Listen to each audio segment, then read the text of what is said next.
Día 5. Las mejores intenciones.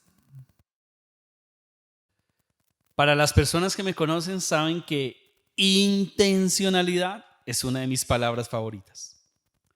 Me gusta porque expresa compromiso, pasión y responsabilidad. Pero aún más, cuando la persona lo hace un hábito, entonces expresa madurez y autenticidad. Nuevamente nos encontramos hoy y espero te encuentres muy bien, porque de esa palabra es de lo que vamos a hablar hoy. La intencionalidad en el discipulado es algo determinante. Es prácticamente imposible experimentar la plenitud de Jesús en nuestras vidas sin estar activamente al lado de una persona que ha entregado también su vida al Salvador y que le estamos acompañando en su camino de madurez en Cristo. Robert Coleman hace más de 50 años escribió el libro Plan Maestro de Evangelización. En este libro se refleja el método de Jesús para ser discípulos. Sugerimos que si como iglesia quieren crecer en desarrollar en el liderazgo una visión de liderazgo multiplicador, este sea un material de estudio en la formación de discípulos que hacen discípulos. En este libro encontramos que Jesús fue intencional en hacer discípulos que hacen discípulos. Y esa actitud es el corazón del liderazgo multiplicador. Es decir, que si quieres crecer en ello, debes disponerte a ejercitarte, ya que esto no es accidental, sino es intencional y deliberado. Piensa un momento lo siguiente, por favor.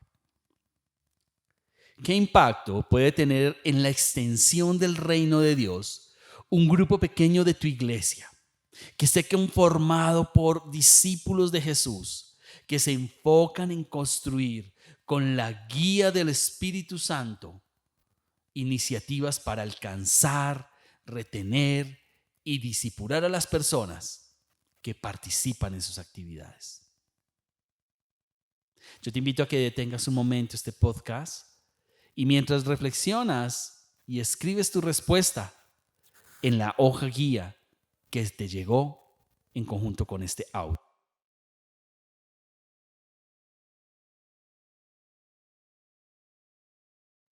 Muy bien, continuemos. El hacer discípulos se encuentra desde los pasos iniciales de acercarnos a las personas que están alejadas de Cristo, con la intención de ayudarles a llegar a depositar su fe en Él y entregar su vida al Salvador. Ahora bien, naturalmente vamos a caminar con ellos en su proceso de maduración espiritual, pero queremos invitarte a ir un poco más allá. Lo ideal es que se les entrene para que ellos también sean creadores de discípulos. Es decir, que repitan en otros lo que experimentaron a tu lado. Esto es, ser atraídos a Jesús, ser retenidos en Jesús y ser discipulados en Jesús. Esto es un discipulado multiplicador, basado en un amor natural por Jesús, pero a la vez estratégico. Naturalmente, un amor estratégico por las personas. Esto nos lleva a amar a los demás en los días difíciles, pero también en los días buenos. El fruto del Espíritu Santo en nosotros se evidencia en el amor de Dios en nosotros también. Esto es el instrumento favorito del Señor para transformar vidas y centrarlas en Jesús. En el libro de los Hechos vemos a los discípulos haciendo discípulos. Estos primeros frutos ayudaron a los que llegaban a la iglesia primitiva a crecer con Dios. Un ejemplo significativo de ello es el apóstol Pablo, modelando él mismo este ejemplo a tal punto que mínimo las 16 iglesias que plantó se caracterizaban por hacer discípulos donde quiera que estaban. Era tal el ejemplo de Pablo que él aprovechaba cualquier oportunidad para discipular. Cuando estaba en la cárcel, hacía discípulos. Cuando hacía tiendas, hacía discípulos. Cuando estaba viajando en las embarcaciones, hacía discípulos. Esto nos enseña que para el apóstol, esto no era una experiencia de dictar el contenido de una cartilla o un libro, sino fue una experiencia de vida.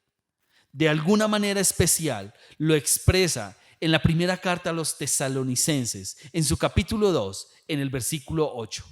Te invito a que lo escuchemos. Los amamos mucho y por eso nos alegramos de compartir con ustedes las buenas noticias de Dios.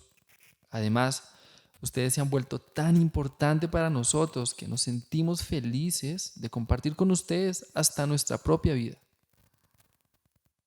Este versículo nos enseña que Pablo fue más allá de compartir el evangelio.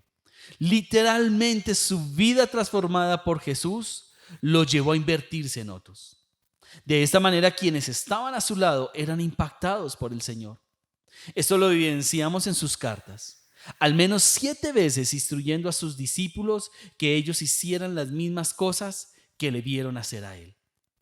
¡Wow! Esto es inspirar y vivir. Ampliemos todo lo que representa esto, escuchando la siguiente cita bíblica. Sigan mi ejemplo, así como yo sigo el ejemplo de Cristo.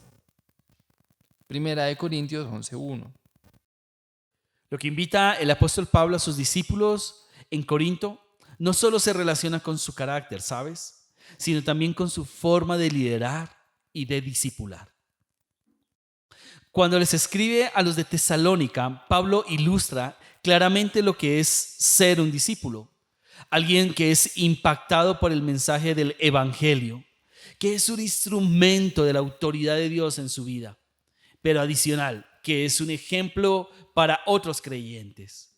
Esto fue lo que Pablo escribió en la primera carta a los tesalonicenses, en el primer capítulo, los versículos 5 al 7. Escucha conmigo esta parte. Cuando les anunciamos la buena noticia, no lo hicimos solo con palabras. Al contrario, cuando estuvimos entre ustedes, dejamos bien claro que tenemos el poder de Dios y que el Espíritu Santo actúa por medio de nosotros para el bien de ustedes.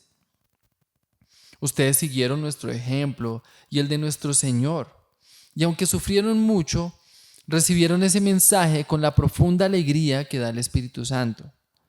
Por eso llegaron a ser un ejemplo para los seguidores de Jesucristo que viven en las regiones de Macedonia y Acaya. Continuamente Pablo enseñó estos principios a su iglesia y a sus discípulos. Fue intencional en enseñar un discipulado, un liderazgo multiplicador. Pablo sabía que no solamente se trataba de lo que él podía hacer, sino de cómo los demás podían impactar. De esta manera se extendió el reino de Dios de una manera significativa. Una de las bases de la iglesia primitiva, de una iglesia cercana, de una iglesia avivada, fue la intencionalidad en el discipulado, la comprensión clara de qué era ser un discípulo y cómo ello les activó para extender el reino de Dios. De una manera especial, en Somos Uno, una iglesia cercana, oramos para que como congregación se rompa la comodidad, se avance más allá del status quo y se avance en establecer grupos que extiendan el reino y que cada persona que sirve en estos lugares intencionalmente haga discípulos que hacen discípulos, también que tenga proyectos misioneros e iniciativas misionales. Hoy quiero concluir con una anécdota familiar de hace pocos días. Cuando llegó la pandemia del COVID-19 a Colombia, en nuestra nación empezaron a proliferar las noticias de cómo este virus tenía una alta capacidad de contagio y que llevaría este virus a que se impactara todas las áreas de la sociedad. Tú y yo ya comprobamos que esto es verdad. Una de mis hijas, al escuchar esta noticia, de manera reflexiva me dijo lo siguiente en mis palabras: papá, ¿qué pasaría si el cristianismo de hoy en día fuera como ese virus? Si cada persona que tuviera contacto con nosotros encontrara a Jesús, experimentara un cambio y que esto fuera tan grande e impactante que afectara todas las esferas del mundo entero. Yo quiero confesarte algo. Esto me dejó pensativo en la manera en que el Evangelio se está extendiendo hoy en día, en la manera en la que el reino de Dios se está estableciendo y en cómo intencionalmente, como discípulos, podemos ser un instrumento de transformación de Dios en las vidas de los demás. Somos el instrumento de avivamiento en estos últimos tiempos. Yo quisiera hoy despedirme haciendo una oración por nosotros como la iglesia de los últimos tiempos. Padre de los cielos, te doy gracias por hacernos partícipes de esto en lo que estamos experimentando. Sabemos que vienes pronto, Señor Jesucristo. Y yo te pido que nos llenes de tu Espíritu Santo, pero que tengas en nosotros a bien impulsarnos a dar un paso adelante en el llamado, a dar un paso adelante en la consagración, a dar un paso adelante en hacer discípulos que hacen discípulos. Oro, Señor, para que en estos días venga revelación, venga palabra de ciencia, de sabiduría, discernimiento, pero ante todo, que venga sobre cada uno de nosotros el fuego del primer amor. Y que ese amor que cubre multitud de pecados sea el mismo amor que nos lleva a extender tu reino hasta lo último de la tierra, hasta cuando tú vengas. Gracias, Señor Jesús. Amén. Muy bien, mañana te llegará una lectura. Bendiciones.